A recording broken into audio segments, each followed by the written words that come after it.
L'hôtel. Il était une fois quand mon père et ma mère étaient en train de conduire pour se rendre à un hôtel, pour passer une nuit là-bas.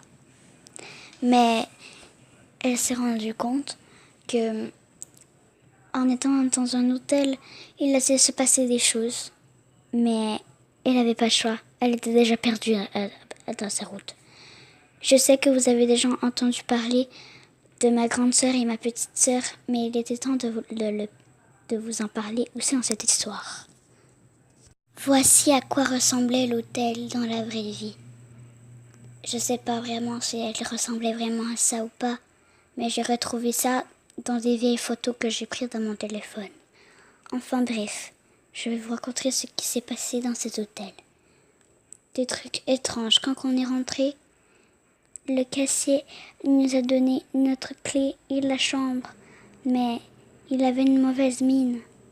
On dirait qu'il ne filait pas très bien. Il n'était pas bien vraiment dans sa tête.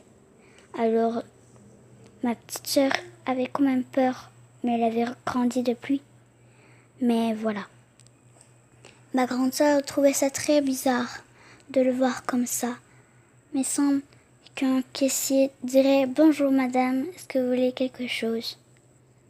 et non à réagir avec une mauvaise mine. Bref. On a monté dans le deuxième étage pour aller dans notre chambre. Les marches craquaient.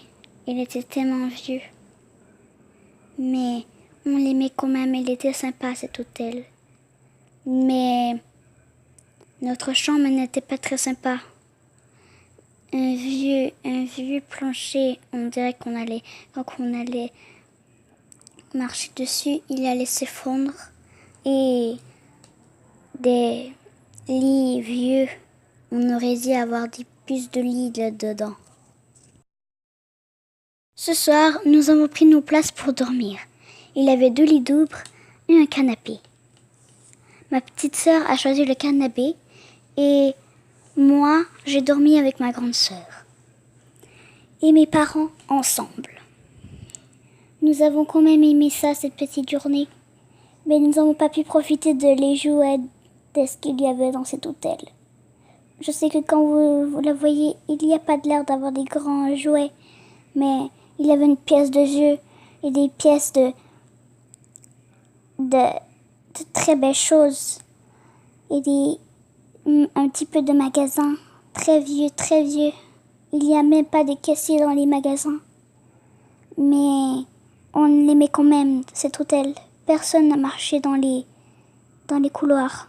Nous sommes toutes seules. Et c'est ce que ma grande sœur aimait beaucoup de cet hôtel, être toute seule. Alors, tout le monde dormait durant la nuit. Et moi, je ne trouvais pas le sommeil. Alors, je réveillais ma mère et je lui demandais de pouvoir dormir entre mon père et ma mère. Elle a répondu oui. Même si je dormais avec mes parents, je n'arrivais pas quand même à avoir le sommeil. J'avais quand même peur de cette odeur étrange. Mais c'est aussi l'air de cet hôtel qui me faisait peur. On dirait qu'il y avait eu un incendie et il n'a jamais été rénové.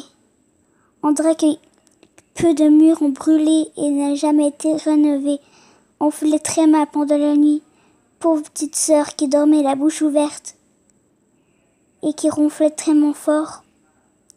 Mais les murs avaient quelques petites bulles noires.